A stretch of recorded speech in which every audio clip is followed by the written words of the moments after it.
Mapasayin mo ba itong sumataginting na $50 mula sa Zoom.com? Let's zoom in!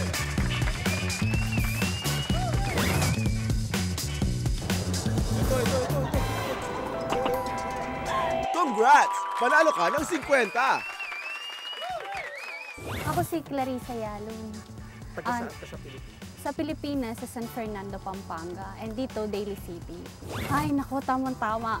Sa mga kapatid ko tsaka sa mama ko sa Pilipinas, sakto magpapadala ako sa Pinas yan. Paano ba magpadala ng pera sa Pilipinas via Zoom.com? You can send money via Zoom.com in 4 easy steps. Step 1. Select a country and enter amount to send. Step 2. Choose how your recipient will receive funds.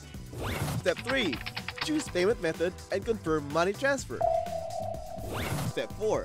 Notify recipient that money is on the way. Zoom.com, I love it!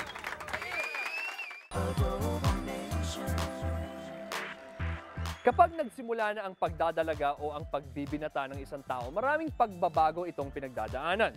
Lumalalim ang boses ni Totoy. Mas nagiging self-conscious naman si Nene.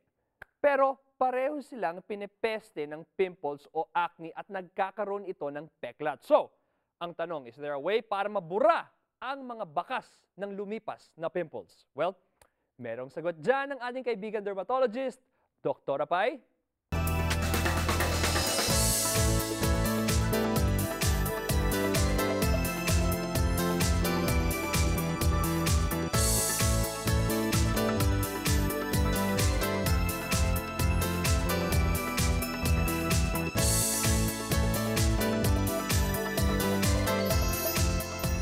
Hi, Doc Pai. Magandang araw po. Meron sana ako sasangguni sa inyo. Kasi marami akong medyo napapansing mga, alam niyo na, acne scars sa mukha ko na gusto kong matanggal. Meron ho ba kayo may papayo sa akin na para, alam niyo na, maging flawless ang mukha ko ulit at maging pang Pinoy Big Brother? Nako, alam mo, talagang lahat yata tayo nananaginip ng clear, fair complexion talaga. Siyempre, gusto natin makinis, di ba? So, ang pwede natin gawin dyan for acne scars, yung tinatawag na pixel laser. Itong pixel laser, ginagamit natin to, usually once a month lang ang procedure na to, tapos walang downtime. Pag sinabi natin walang downtime, maaari ka magsuot ng makeup the following day, pwede ka magtrabaho, hindi naman makikita ng mga kasama mo sa work na nagpa-treat ka. Ngayon, kinukunan natin ng baseline picture yan before the procedure at saka 1 month after the procedure para naman nakikita mo yung resulta or yung naging effect ng pixel laser sa scars mo. Usually, 6 sessions ang kinukuha natin dyan, pero kung talagang malalim, syempre mas maraming sessions. Hi Doc Manny and Doc Pai, just wanna congratulate niyo sa bago ninyong clinic dyan sa Beverly Hills. Balita ko, sobrang luwag daw at sobrang state of the art ang mga gamit ninyo dyan. Congratulations po. Pero ito po, meron po akong gustong malaman. Doc, pwede niyo pong matulungan yung mga tao na who wants to get rid of unwanted excessive hair? Naku, alam mo, yan talagang problema ng marami sa atin. Kasi lalo na mga babae, lalo na pag magsa-summer na gusto nila walang hair sa underarm. Or yung iba naman, di lang naman underarm, mga may excess hair sa upper lip. So usually, ito inaalis natin with the use of lasers. Very safe ito kasi yung laser na to, kinakalibrate natin. Depende sa skin type. So pag sinabi natin mga Pinoy, Asian skin types, usually yung mga puti, medyo nahirapan sila mag-treat niyan kasi sanay sila dun sa kulay ng balat nila. Pero pagdating sa Asian, sasabihin nila, I won't touch Asian skin kasi magbo-burn daw yan or maraming problema.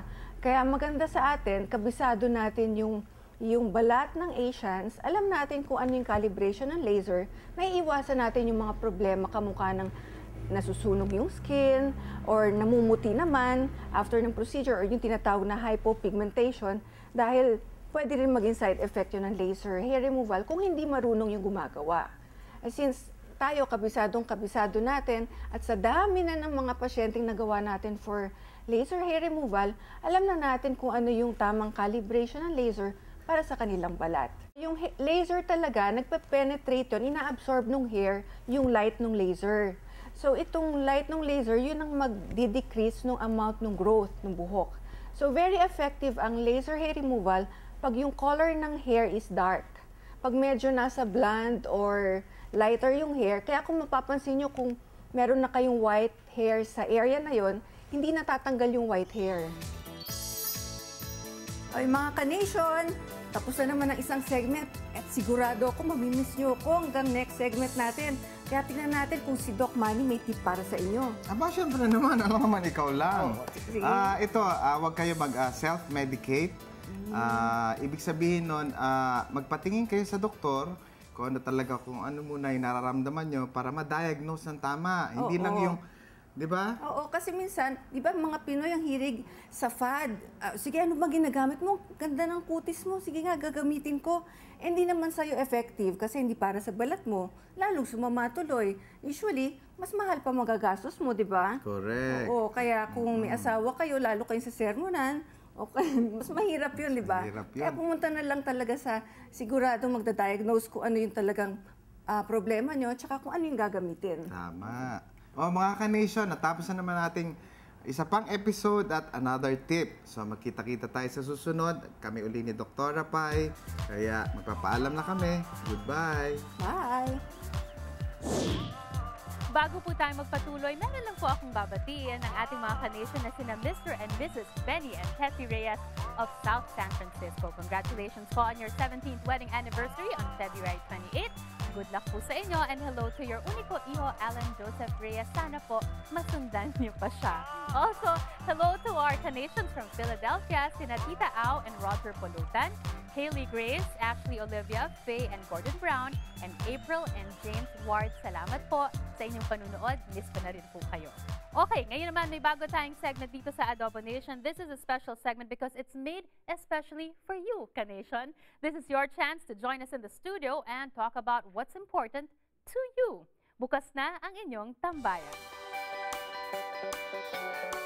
A few weeks ago, we showed you how Balitang America correspondent Steve Angeles lost almost 100 pounds by watching his diet and exercising. Well, our Canadian Brian Jimenez from Hayward, California wrote to us after seeing that episode and told us about his own impressive weight loss. At ngayon, kakwentuhan na natin siya dito sa ating tambayan. Thanks for coming, Brian. Hi, thank you so much. You look great, man. Thank you. Wow. So nice to be here, actually. Salamat. Ito, Canation, ito talaga ang show na pang Canation. Everyone's invited to come, sharing your most impressive and interesting stories. And look, Brian, this is something we can learn inspiration from. Okay, Brian, anong size ng pantalon na ito? That's 38, but actually I use a 42 pants before. So masikip pa to sa'yo dati? Yeah, masikip pa yan dati. Okay, ano yung kwento mo? Bakit ka overweight? Was it family? Was it your eating habits? Was it genetics? What was it? Well, I can say eating habit. Kasi wala talaga akong disiplina in terms of eating. I used to eat mga oily foods, lechon, lechong manok, baboy, and yung rice talaga, as in super duper kumain ako ng rice before. And ano yung pinakamabigat mong weight? January last year, I was 237 pounds. And today you weigh? 155 pounds. Of course, the million-dollar question, paano mo ito nagawa specifically? Meron akong self-discipline, self-determination and goal. Yun talaga yung tatlong tools ko na ginamit. And then yun talaga, yung in terms of food naman, yung craving ko for food, ginamit ko yung na-discuss sa Oprah. I don't know if you familiar with this, yung negative association. For example, yung spaghetti, super favorite ko yung spaghetti. Tapos ang ginawa ko, isipin mo, spaghetti, bulate. Hindi nakakainin yan. Parang ganun. Okay. Yung negative, as in takot ako sa ipes. So, ina-associate ko yung spaghetti into ipes.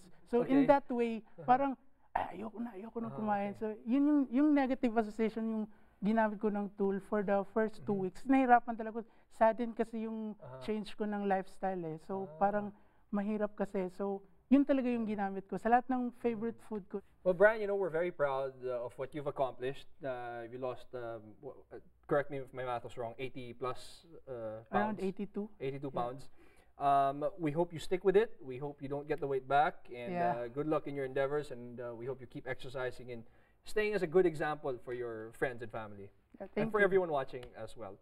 Okay, congrats at salamat kay Brian. Tulad ng sinabi ko, kayo, Ka-Nation, kung meron kayong kwento that would interest, intrigue, or inspire our viewers, you're welcome to our tambayan. Sulat lang kayo dito sa Sabi Mo at adobonation.tv. Share your story, and just like Brian, we might have you on the show. May adobo pang parating. Ito muna ang patigim. Susunod sa Adobo Nation, matitikman na natin ang ating haib. Sarap ng Chinese Pinoy cuisine.